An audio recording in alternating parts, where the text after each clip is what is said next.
Χαλβατζή, τι θα μας πείτε λίγο σήμερα, ποιες θα είναι οι απαντήσεις σας? Σήμερα αυτό που η ΟΣΠΑ θέλει να πει στην ελληνική κοινή γνώμη είναι ότι το τελευταίο διάστημα διαπιστώσαμε αφενός μεν την αφαιρεγγιότητα του ελληνικού κράτους και της κυβέρνησης να ανταποκριθεί στις υποχρεώσεις της, και δεύτερον διαπιστώνουμε μια προσπάθεια παραπληροφόρησης του ελληνικού λαού σχετικά με το τι μέτρα προστασίας λαμβάνονται υπέρ των εργαζομένων της Ολυμπιακής.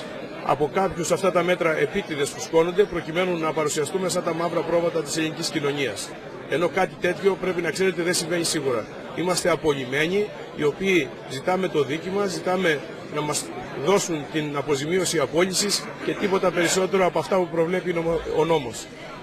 Θέλω να μας πείτε από πότε εσείς είστε απολυμμένοι, αν έχετε πάρει αποζημίωση απόλυσης και ποιες περίπου είναι οι αποζημιώσεις, γιατί ακούγονται για κάτι μεγάλα ποσά.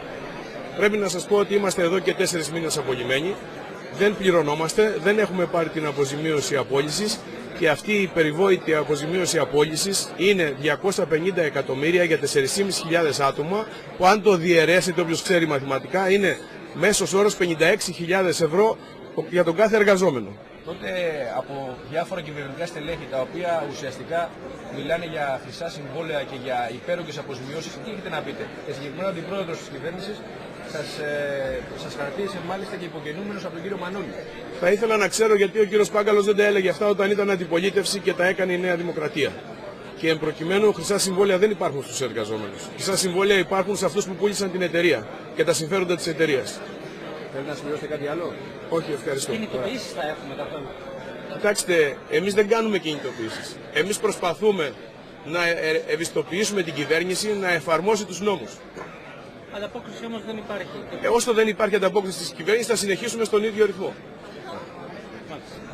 Κύριε Καζάκο, πείτε μας και ονοματικό μου και ιδιότητα δηλαδή να... Άρης Καζάκος, καθηγητής εργατικού δικαίου στη Νομική Σχολή του Αριστοτελείου Πανεπιστημίου Θεσσαλονίκης. Σε σχέση λοιπόν με την κατάσταση των ανθρώπων στην Ολυμπιακή και τις απολύσεις τους, το βασικό θέμα, αυτό το ζήτημα από το οποίο δεν μπορεί να ξεφύγει κανείς, είναι το γεγονός ότι όλα τα δικαιώματα, όσα παρήχε και ο νόμος 3717 και η πράξη νομοθετικού περιεχομένου, έχουν ήδη ασκηθεί. Επομένως, οποιαδήποτε σκέψη για κατάργηση, ακόμη και με νεότερο νόμο, με κάποια περιοριστική ερμηνεία, με οποιονδήποτε άλλο τρόπο, προσκρούει και στο Σύνταγμα και στην Ευρωπαϊκή Σύμβαση για τα Δικαιώματα του Ανθρώπου. Τονίζω ιδιαίτερα το γεγονός ότι τα δικαιώματα αυτά έχουν ήδη ασκηθεί, επομένως έχουν παραγάγει υποχρεώσεις για το κράτος, για όλες τις κρατικές υπηρεσίες. Αυτό δεν μπορεί να αντιστραφεί με οποιοδήποτε τρόπο. Δεν έχουμε κάποια ειδικότερη πληροφόρηση για το τι συζητείται ακριβώς στους κύκλους της κυβέρνησης, αλλά υποθέτω ότι είναι η γνωστή διελκυστίνδα μεταξύ οικονομικών υπουργείων και υπουργών αρμόδιων, καθήλυν και μάλιστα υπουργών που γνωρίζουν τα θέματα. Η δουλειά των υπουργών οικονομικών είναι να μετρούν το δούνε και το λαβίν, αλλά υπάρχουν άνθρωποι σε αυτή την κυβέρνηση οι οποίοι ξέρουν πολύ καλά τα ζητήματα. Εγώ δεν διστάζω να το πω, υπάρχουν τουλάχιστον 2 άνθρωποι που καταλαβαίνουν πάρα πολύ καλά ποια είναι η νομική θέση των ανθρώπων και πόσο μεγάλη προστασία και αποτελεσματική έχουν και από το Σύνταγμα και την Ευρωπαϊκή Σύμβαση για τα Δικαιώματα του Ανθρώπου. Και ο κύριος Παμπούκης, ο Υπουργός Επικρατείας, και ο Γενικός Γραμματέας του Υπουργικού Συμβουλίου, ο κύριος Λίτρας, γνωρίζουν πάρα πολύ καλά ποια είναι η νομική θέση και επίσης γνωρίζουν ότι αυτή η νομική θέση των ανθρώπων εδώ όλων είναι απροσμάχητη νομικά. Όλα αυτά που ακούγονται για υπερβολικές αποζημιώσεις, για ουσιαστικά ανεφάρμοστο νόμο στην πράξη, εσάς πώς τα σχολιάζετε? Κοιτάξτε, εγώ δεν είναι του χαρακτήρα μου να δίνω γενικές απαντήσεις σε τέτοιου γενικού τύπου φιλοφρονήσεις, μοφές, προπαγάνδες. Οι άνθρωποι διεκδικούν την αποζημίωση απόλυσης, ό,τι διεκδικεί κάθε άνθρωπος ο οποίος απολύεται. Η αποζημίωση απόλυσης, αυτό το περίφημο εφάπαξ, δεν είναι τίποτα άλλο παρά η αποζημίωση απόλυσης, η οποία δεν έχει καταβληθεί ως τώρα, ενώ θα έπρεπε να έχει καταβληθεί, έχει υπολογιστεί με βάση τις κοινές διατάξεις. Δεν υπάρχει κανένα προνόμιο. Κάποιος χάνει τη δουλειά του και αποζημιώνεται για αυτή την απώλεια. Πρέπει να σας πω ότι ακόμη και στις περιπτώσεις που οι εργασιακές σχέσεις λύνονται εξ λέγκε με βάση κάποια διάταξη νόμου, ακόμη και τότε οφείλεται αποζημίωση. Να σας θυμίσω εδώ μόνο το γεγονός ότι ακόμη και στην περίπτωση της ειδικής εκαθάρισης επιχειρήσεων, όπου ο νόμος προέβλεπε αυτοδίκαιη λύση των εργασιακών σχέσεων, χωρίς να λέει τίποτε για αποζημίωση, ήρθε ο Άριος Πάγος και είπε ότι η αποζημίωση είναι ένα δικαίωμα το οποίο δεν μπορεί να καταλύεται. Αποζημίωση οφείλεται σε κάθε περίπτωση. Αν τελικά η κυβέρνηση προχωρήσει σε αλλαγές ή δεν εφαρμόσει την πράξη νομοθετή, από αυτά που ακούγονται, τι μπορούν να κάνουν αυτοί οι άνθρωποι? Οι άνθρωποι έχουν την προστασία που τους δίνουν οι νόμοι, το Σύνταγμα και οι διεθνείς συμβάσεις. Αλλά ειλικρινά πιστεύω ότι δεν θα φτάσουμε εκεί.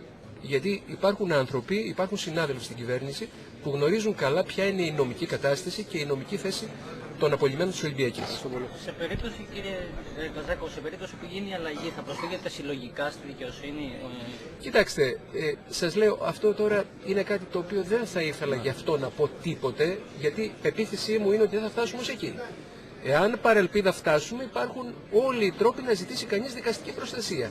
Ατομική, ομαδική, με πιλωτική δίκη, με οποιονδήποτε τρόπο. Αλλά δεν θα φτάσουμε σε εκεί. Ευχαριστούμε.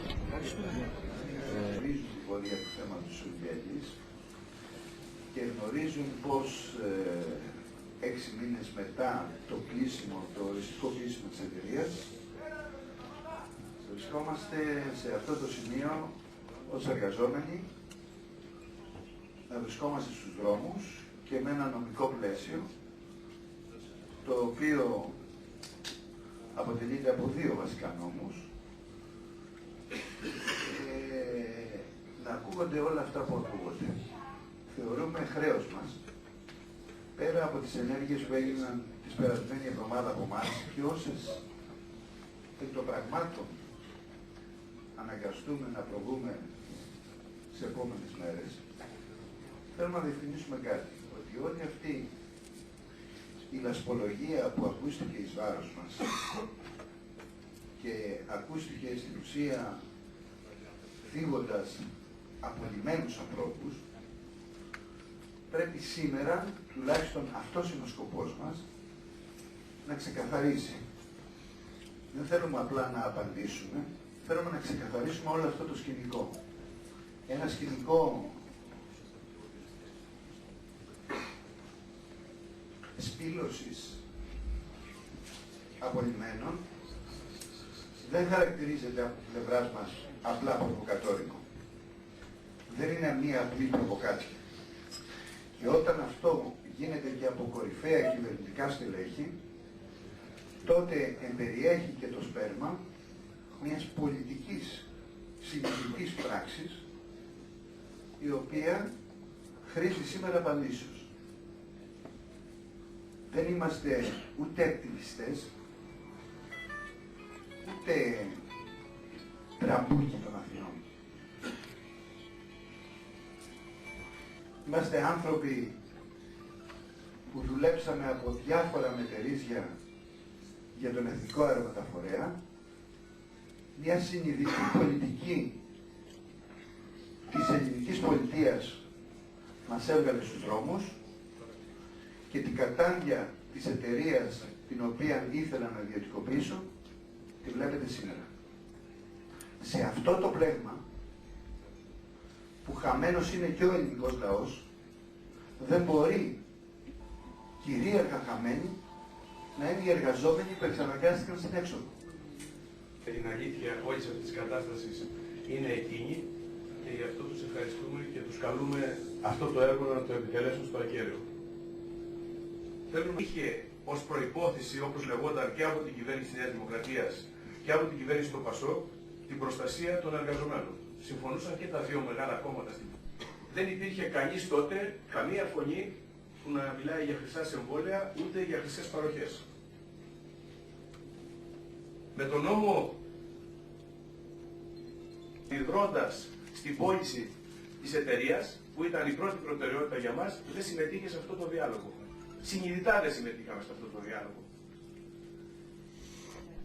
Διαπιστώθηκε πλέον ότι δεν μπορούσαμε να κάνουμε τίποτα άλλο. Ήταν γεγονός η πώληση, αφού είχε κυρωθεί τον Απρίλιο του 2009 στη Βουλή, τα 7-17. Στο διάλογο αυτόν έγινε, ξέρετε με πόσο